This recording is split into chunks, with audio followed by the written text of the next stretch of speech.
Hola, somos nosotros otra vez, los hijos de Keynes.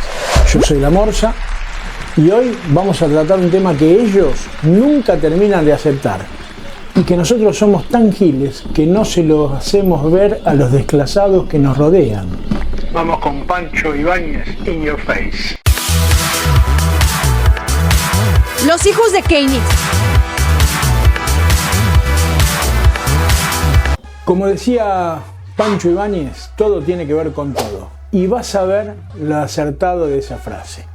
A veces, por torpeza propia o por pelotudez inducida, muchos congéneres, muchísimos, tal vez demasiado, carecen de la capacidad de asociar los hechos con las causas que los provocan. Y en el caso que nos compete, con perdón de la palabra, Dale, comete un pete de bicicleta. Pero qué rico es. menos aún la habilidad de relacionar diferentes acontecimientos históricos con un evidente, recurrente y casi único motivo. Para contextualizar un poco, tenemos que reconocer que en nuestra infancia el sistema educativo se esmeró bastante en enseñarnos la historia de una manera sesgada y enumerando los hechos como si hicieran un control de inventario. Parece que era más importante resaltar la temporalidad de los sucesos por sobre las causalidades. De evaluar la importancia de las consecuencias de esos acontecimientos era la norma, aunque algunas maestras, esas que fueron las que nos dejaron marcados, jugándosela ante el sistema, buscaban la manera de despertar inquietudes y que con el tiempo nos hicieron interpeladores de la historia y de otras cosas también. Entonces resultó que French y Beruti fueron dos entusiastas simpatizantes de la revolución que repartían cintillas de colores para que la gente se solidarice con sus ideales, cuando en realidad los tipos fueron el brazo ejecutor de la Revolución de Mayo, que bancaron con casi 600 hombres armados la parada de Belgrano y Mariano Moreno. Y las cintas que repartían eran para marcar a los leales y no cagarlos a tiros por alcahuete de los españoles cuando se armara quilombo. Y ya que los nombramos, Belgrano, el querido Manuel Belgrano, el que la historia clavó en una foto a orillas del Paraná. Paraná, no la hidrovía. Tomando juramento a una bandera por él creada, tratando de limitar la discusión a pelotudeces tales como el motivo que lo llevó a elegir los colores de la enseña patria. Es raro que te enseñen que Don Manuel fue uno de los primeros en intentar rebelarse a la División Internacional del Trabajo. Porque a pesar de haber sido instruido bajo una fortísima influencia de los predicadores del creciente liberalismo económico, el tipo era proteccionista, proponiendo que las leyes, las normas a adoptar tenían que defender la posibilidad de explotar por nosotros mismos nuestros recursos. Sostenía que si exportábamos materia prima e importábamos artículos manufacturados, eso quería decir que estábamos favoreciendo a los trabajadores europeos, en prejuicio de nuestros trabajadores. Ese concepto, dicho a principios del siglo XIX, era evidentemente revolucionario. Hoy es subversivo. Se denomina subversivo aquello que se propone o que es capaz de subvertir un orden establecido, bien sea de índole política, social o moral. Subversivo no es sinónimo de terrorista. No me quieras cambiar el sentido del discurso. ¿Y qué podemos decir del inmenso Mariano Moreno? El enorme Moreno. Es presentado como el creador de la Gaceta de Buenos Aires por su obra como periodista, por formar parte de la primera junta como secretario de Guerra y Gobierno y por su extraña muerte a bordo de un buque inglés, la fragata Fame. Fame. Infame. Pero en realidad, don Mariano Moreno fue mucho más grande que la pequeña semblanza a la que nos tiene acostumbrados la historia. La historia mitrista, obviamente. Ni bien empezó a estudiar Derecho en Chuquisaca, descubrió a Voltaire, a Montesquieu, a Diderot y a Rousseau. Intelectuales de la Ilustración francesa y marcado profundamente por Solórzano y Victorián de Villalba, quienes bregaban por los derechos de los esclavos de la mina de Potosí, haciéndose eco de estas prédicas. No fue hasta el 25 de mayo de 1810 que comenzó a tener una visión revolucionaria dentro de la Junta de Gobierno. Mariano Moreno representaba el ideario más jacobino de la revolución. Sus deseos de transformaciones económicas y sociales profundas lo enfrentó con la postura más conservadora de Cornelio Saavedra, que fue la que finalmente se impuso en el poder político del Río de la Plata. Anotá eso. It's just the beginning. Así, lo despacharon en misión de compras a Inglaterra y lo asesinaron.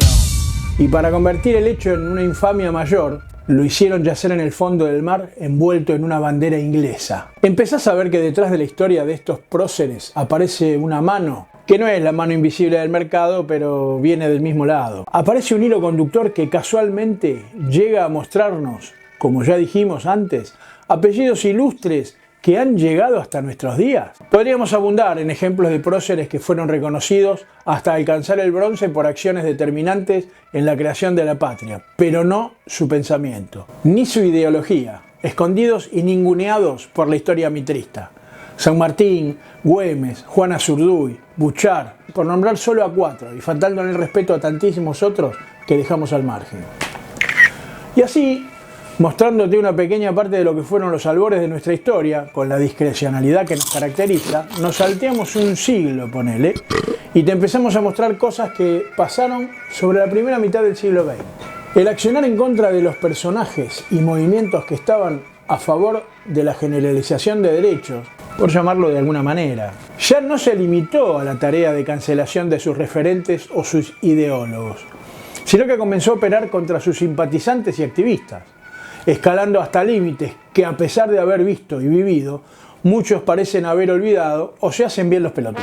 Arranquemos por los acontecimientos que se reconocen como la Semana Trágica. En 1919, en Buenos Aires, una huelga obrera desatada por las precarias condiciones laborales en una fábrica metalúrgica. Si viste el video anterior, cuando hablábamos de Bacena, ese es el tema que desató la Semana Trágica. Escaló a jornadas de represión y violencia que dejaron un saldo de por lo menos 700 muertos entre el 7 y 14 de enero. ¿Y por qué? Los muy vagos pretendían trabajar 8 horas por día en lugar de 11 y tener los domingos para descansar. Así quieren progresar después los negros de mierda estos. Salteando otros hitos importantísimos, por ejemplo, la Patagonia Rebelde. Si no la viste, mirala. Saltamos a otra época, a otro acontecimiento histórico que niegan y esconden. Ellos, of course. El bombardeo a Plaza de Mayo y Casa Rosada del 16 de junio de 1955, que a diferencia de la Semana Trágica, que fue protagonizada por la policía y grupos parapoliciales, fue gestionada por sectores de las 3 Fuerzas Armadas y precedidas meses antes por atentados y planificaciones de encarcelamiento y hasta de fusilamiento del presidente de la nación, legítimamente elegido por el pueblo. Otro salto mortal, sin necesidad de mencionar el plan Conintes, y caemos en la noche de los bastones largos, el 26 de julio de 1966. 5 facultades desalojadas violentamente por la policía bajo órdenes del presidente de facto Juan Carlos Onganía, la morsa mala, quien terminó con la autonomía universitaria y puso a sus decanos a disposición del Poder Ejecutivo Nacional. No puede haber momento más determinante para señalar el comienzo de las fugas de cerebros que esa fecha. Cual pelota de paleta impactada por un aguastavino, a ver si sabés lo que es eso, salimos disparados de 1966 y caemos 10 años después, en marzo de 1976, donde la violencia y el terrorismo de Estado arrancó su carrera final hacia su punto cúlmine, que terminó luego de 30.649 muertos, 30.000 desaparecidos y 649 muertos de las Islas Malvinas, 45.000 millones de dólares de deuda externa, desocupación creciente, desindustrialización y 7 años de todo tipo de sometimientos. Aquí nos animamos a decir que en virtud de la toma de conciencia de gran parte de la sociedad y también por el cambio de paradigma en la forma de ejercer y direccionar la autoridad por parte de quien se erigió como el gendarme del planeta, la supremacía dejó de manifestarse por estas latitudes, digamos, a través de la represión militar para mudar el poder a 3 actores que, como consecuencia de las recurrentes dictaduras, la banca, la prensa y la justicia ganaron protagonismo. Así fue que, perfeccionando los métodos, ellos siguieron con su proyecto de sometimiento bajo el imperio de la extorsión del mercado interno, las presiones de los organismos de créditos internacionales, las campañas de direccionamiento mediático y con ayuda de la justicia la historia le siguió siendo funcional. Y cuando se volvió a torcer la voluntad de esos pocos, recargaron su artillería y apoyados en su nueva herramienta, el lawfare, volvieron y nos hicieron retroceder a la década del 90 o más atrás. Llegada a esta altura del video, queremos recordarte a Pancho Ibáñez y su frase célebre: todo tiene que ver con todo. Y además preguntarte si es por torpeza propia o por pelotudez inducida, como decíamos al principio, el motivo por el cual careces de la capacidad de asociar hechos tan concretos con causas tan evidentes que los han provocado siempre. Tan difícil es relacionar a ellos el poder fáctico que desde Cornelio Saavedra y sus secuaces en la oscuridad, todos esos apellidos ilustres que han llegado hasta nuestros días, como Martínez de Oz, Alza Gonzúe, Pereira Iraola, Anchorena, Peralta Ramos, Blaquier, Santa Marina, Patrón Costa, y este pibe, ¿cómo se llama? ¿Cómo se llama este pibe? Ah, sí, Rodríguez Larreta. Decíamos, ¿es tan difícil relacionarlo a ellos con las políticas de sometimiento? Y que para llevar adelante esas políticas de sometimiento, dictadas desde afuera, poco les importó a quienes se tenían que llevar puestos. Se llamaran San Martín, Moreno, Belgrano, Rosas, Irigoyen, Perón, Ilía, Isabel, los 30.000 y los pibes de Malvinas, Alfonsín, y empleando los mecanismos que mejor se adaptaran a la coyuntura, sean los fierros, la guita, la prensa, la justicia o una combinación entre todas ellas. Otra vez nos fuimos un poco de mambo con la duración del video, pero ustedes sabrán entender. Tendríamos que hablarles horas, pero sería muy aburrido. Uy, otra vez. Ahí viene. ¿Qué los parió? Ahí vienen otra vez. Pará. Hola, somos los hijos de Mick Keynes. A veces ser políticamente correcto no sirve de nada. Dejate de joder. ¿Cómo te lo tenemos que decir? No le arruine la vida a tu descendencia ni te la arruines vos. Sin Estado no hay futuro.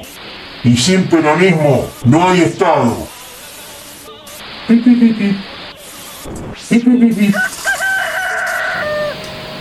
Bueno, ¿podemos seguir?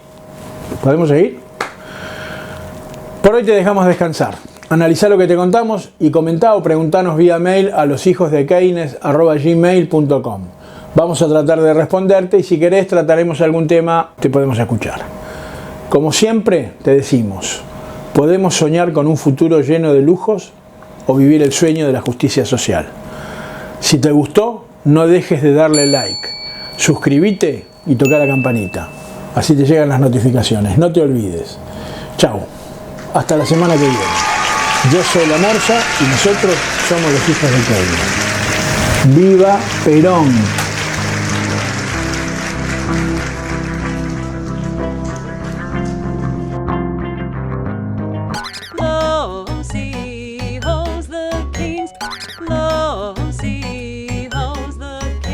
Los hijos